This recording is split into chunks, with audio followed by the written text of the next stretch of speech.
The Mark of the Beast by Sidney Watson. Chapter 8. The Investiture. A great hush fell upon those who gathered within that temple. It was not an awe from the sense of the divine, for God was not there in his glory and power, since Antichrist's spirit filled the place. It was not the awe of silence and subjection to the world's greatest ruler, though presently something of that would come upon those gathered when they had eyes, ears, and mind for Apollon the emperor.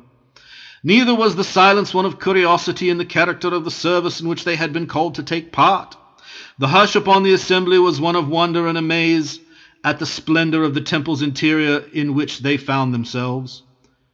Gold. There was no silver. Precious stones, sandalwood, marble, such as had never been seen by any eye before, all fashioned into a wondrous style of architecture peculiarly unique, yet withal holding a perfect harmony. Such is not a description for a description. In detail would baffle the clearest mind and cleverest pen. A bold mention of a few of the chief materials. The artist-architect, he must have been as much an artist as an architect to have designed the style, had taken some ideas from the description in Ezekiel of the millennial temple. There was the palm, the cherub with two faces, the young lion and the man, so that the face of a young lion was on the one side toward the palm, and the face of a man on the other side toward the palm.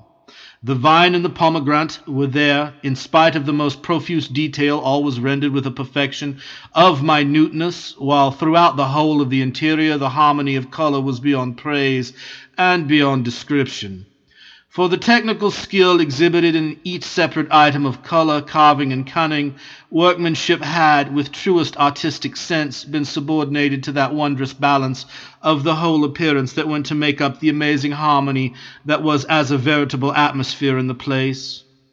To combine in a chromatic scheme so much brilliance and color without even a suspicion of gaudiness or the bizarre was a triumph of art. The light in the place was a true adjunct to the effects produced by the wondrous composition of the blended glory and color.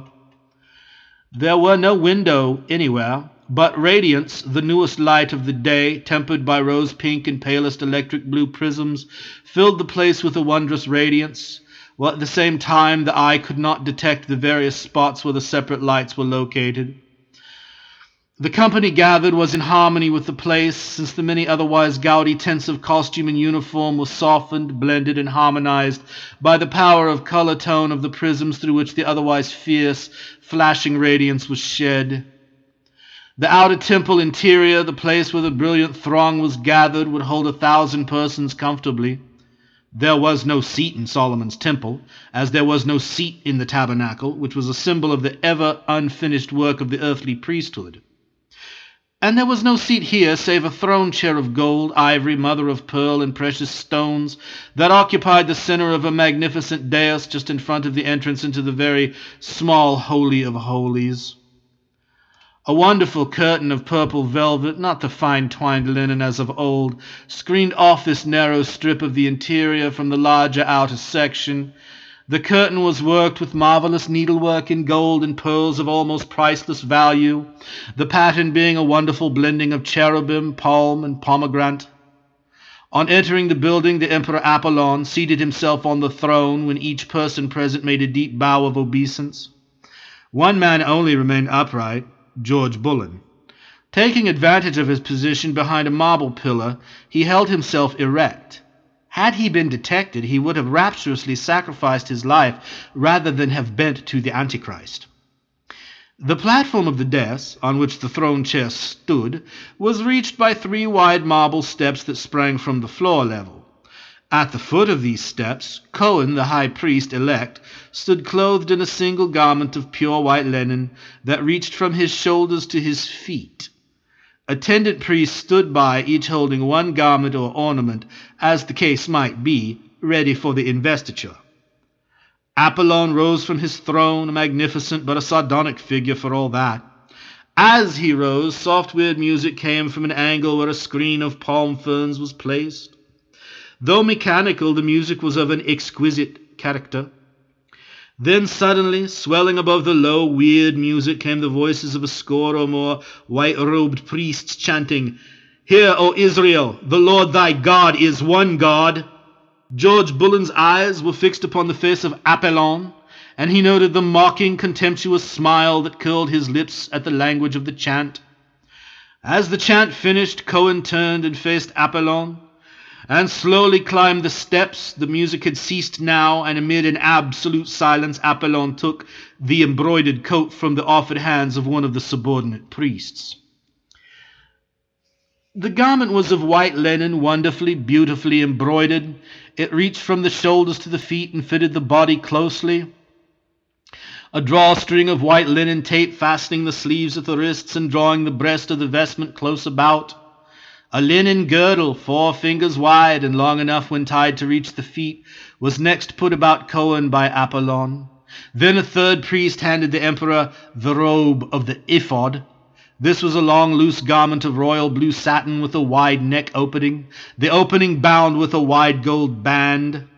The robe was slipped over the head, and it dropped to the feet of the high priest. Upon the lower hem of the robe was a rich, deep fringe of alternate blue, purple, and scarlet tassels made in the form of pomegranates. Between each pomegranate was a golden bell. Still amid an absolute silence, the investiture proceeded. Apollon took the costly and beautiful ephod of a fourth priest. This vestment was in 2 pieces, one for the front, the other for the back. They were joined together at the shoulders by bands of wide gold braid and buckled with 2 of the Antichrist covenant badges. Apollon had provided himself with these, and no one, probably, save George Bullen, noticed of what the bucklings consisted. But nothing escaped Bullen, for while the attention of everyone else in the place was given only in a general way to the robing of the high priest, his whole and absolute attention was concentrated on Apollon.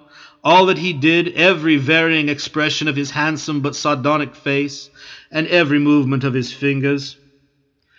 Another priest handed the curious girdle of the ephod. But unlike the ordained adjunct as given in Exodus, in this case it was a separate piece, and instead of being of the same stuff was a cunningly worked band of gold studded with many gems. The girdle handed to Apollon, fastened with a clasp. The clasp was worth a Jew's ransom, and like the breastplate, presently to be slung about the neck of Cohen, was a gift to the temple by Apollon. But the gift was accursed, for among the curiously twisted gold of the clasp, the mark of the beast could be traced, if carefully scrutinized. The ephod girdle being clasped, a priest handed the breastplate to the emperor.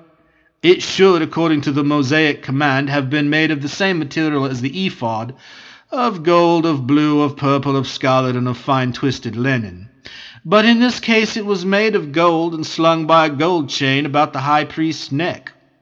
The gold filigree setting for the stones held within its cunning workmanship that same damnable sign, quote, the mark of the beast, unquote, though only a very keen, clever eye would have detected the foul hieroglyphic among the twistings of gold patterning.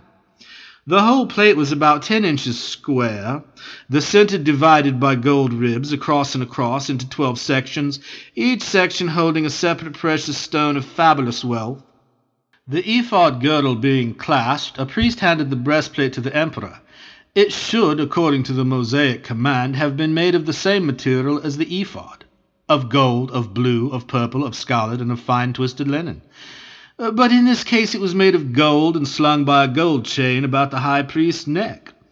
The gold filigree setting for the stones held within its cunning workmanship that same damnable sign, quote, the mark of the beast, unquote, though only a very keen, clever eye would have detected the foul hieroglyphic among the twistings of gold patterning. The whole plate was about 10 inches square, the center divided by gold ribs across and across into 12 sections, each section holding a separate precious stone of fabulous wealth. Just for a moment or two the wondrous mechanical music stole out again upon the silence. Lovers of music recognized part of Schubert's unfinished symphony. What wondrous melody there was in the fragment! The priest's voice chanted again, and all the time the face of Apollon wore its mocking smile. Reading from the top right to left, as the breastplate hung on the breast, the stones and their significance ran as follows: carbuncle, Zebulun; topaz, Issachar; sardius, Judah; diamond, Gad; sapphire, Simeon; emerald, Reuben; amethyst, Benjamin, Agate, Manasseh, Ligure, Ephraim, Jasper, Naphtali, Onyx, Asher, Beryl, Dan. The last piece of this wonderful robing was the mitra. It was really a turban of pure white linen, an oblong shield-shaped plate of pure gold, being attached to the fullness of the deep front roll of the turban. Engraved in Hebrew characters upon the plate were the words, "Holiness to the Lord." Here again, keen and practiced eyes would have detected the foul sign of the man of sin among the wondrous and delicate chasing of the gold around the Hebrew lettering. It has taken 20 times longer to record this robing than the time actually employed. As a matter of fact, it occupied but a few minutes. Then at last the work was complete and the silence was broken. It was the emperor who spoke. Quote, "Behold the priest of the Most High God," he cried. Every soul present save George Bullen was more or less under the spell of the arch-deceiver, or they would have caught the sneer in the rich, full voice, even as George Bullen caught it. True to his journalistic instinct, as well as to his new desire as a Christian, to know well the Word of God, Bullen had read over the night before the passages in Exodus and Leviticus relating to the robing of the high priest, and had been struck with this fact, that the high priest himself did nothing, took no active part in his robing. Moses, as God's representative, did everything. Now, as he recalled this, and while he considered why Apollon should have acted valet to a Jew priest, there recurred with startling power to Bullen the words of prophecy by Daniel concerning the man of sin. Quote, "He shall exalt himself and magnify himself above every god." Unquote. Quote, "He has purposely chosen to do this robing business, quietly setting himself up as God," was the thought of Bullen. There was no time for further musing. The newly invested high priest was speaking. "Bring hither the Torah, roll of the law." A serious-faced young Jew, a praying shawl over his head, bore towards the high priest the parchment scroll loosely cased in a silken slip-off. As he bore the sacred roll, he reverently kissed the tassels of the drawstring of the silken slip. The attendant drew off the cover, and dropping it across his left shoulder, unrolled the scroll, and held it extended for the high priest to read. Cohen made a sign to a priest who held a shofar, hallowed ram's horn, in his hand. Instantly the priest covered his head with his talet, praying shawl, and lifting the horn to his lips, he blew, quote, "the great teru na," unquote. Every Jew presently covered his head with his prayer shawl, and the high priest cried, "Hear, O Israel, the Lord thy God is one God." Then, turning to the scroll, he read in a curious, monotonous intone part of Solomon's prayer at the opening of the temple. Quote, "Now then, O Lord God of Israel, let thy word be verified on the morrow of this day. Thy word which thou hast spoken unto thy servant David. Amen." Inclining his head towards the scroll-bearer as a sign that he had finished his brief reading, he cleared his voice and, addressing his own people, said, "Brethren, fathers, sons of Father Abraham, Isaac, Jacob, because that the good hand of our God hath been upon us, we are once more restored to our own land. No longer trodden down by strangers' feet, Jerusalem is again for the Jew, and the Jew for Jerusalem.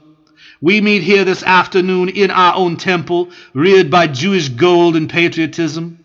Our father's temple, Solomon's, could have been but a poor synagogue compared to this in which we are now found.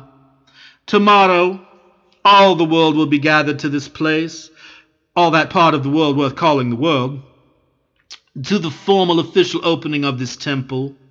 Tomorrow, for the first time since this city and since Herod's temple were destroyed, we shall slay the morning and evening lamb, the daily sacrifice ordained by our God. Today we have an accredited place among the nations. There may be special Jewish reasons for the coming to pass of this universal recognition of our race, but chief among the factors that have gone to bring all this about is the friendship of Lucian Apollon, emperor, dictator of the world. Cohen turned and bowed to the throne where Apollon sat, his face filled with a smile in which pride in his position and quizzical mirth at Cohen's allusion to the soundness of the Jewish position were mingled. There was a slight movement among the kings and other grandees, and amid murmurs of assent at Cohen's allusion to the emperor, the member of the royal confederation bowed to the throne. Cohen proceeded, quote, "In spite of our position today, fathers and brethren, we could not maintain it a week, and certainly we could not strengthen and consolidate it but for our emperor. We desire to maintain, to strengthen our position. Hence it has seemed good to the great International Jewish Committee to seek to have a covenant with Lucian Apollon, emperor dictator of the world. The covenant is for 7 years. We on our part are to serve him in every way, he on his part to guarantee our protection, for we have neither army or navy in return for our allegiance to him. This covenant duly drawn up is here for final signature this afternoon. As your elected high priest and representative of our race, I shall sign it on behalf of our people. Our emperor will also affix his signature. Then all of us, as a sign of our covenant and our allegiance, will wear a badge which has been prepared. The badge can be worn, like the written law of our God, as commanded by our father Moses, quote, as a sign upon our hand, or as a frontlet between our eyes. Many millions of the badges have been prepared, made in white metal for free distribution to the poorest of the world, or jeweled gold or silver for those who would fain purchase something more in accordance with their rank, station, or wealth. The time is at hand when no one will be able to buy or sell, save he who wears this sign." Unquote. He paused, and turning to where a little knot of white-robed priests stood, they parted and showed an exquisite little table of gold and pearl, and on the table a jeweled casket of marvelous workmanship.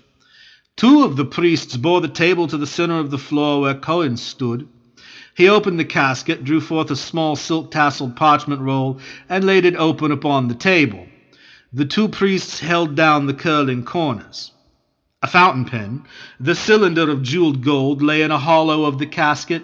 Cohen took the pen and wrote at the foot of the text of the covenant, quote, "In the name of our God, the God of Abraham, Isaac, and Jacob, and on behalf of his chosen people, I, Solomon, Isaac, Cohen, Aaron, first high priest of the new era in the city of Jerusalem on the 9th day of September 18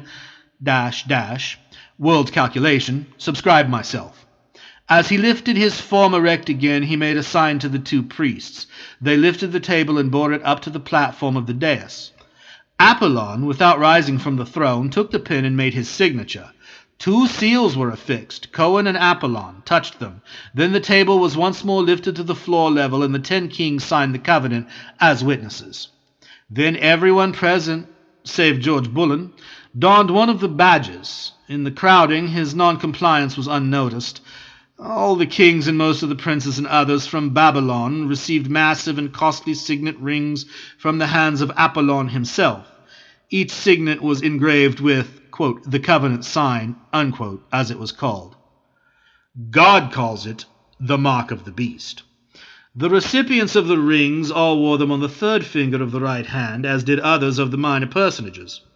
Many of the Jews, in their enthusiasm, wore one of the signs in the center of the forehead, held in position by a fine gold chain that passed round the head, as well as one on the right hand. When the covenant badges had been donned, Apollon was hailed as the world's deliverer, the whole temple ringing with the plaudits of the kings and others. A moment, and he passed outside and stood on the top step of the temple flight. Again the hurrahs were raised, and caught by the multitudes that thronged that wide marble approached the gates of the temple, and caught again and again by ever more distant peoples, until in a moment or 2, from 3 to 4 million people, inside and outside the city, were belching forth their acclaimings of a demon, counting him almost God. End of chapter 8.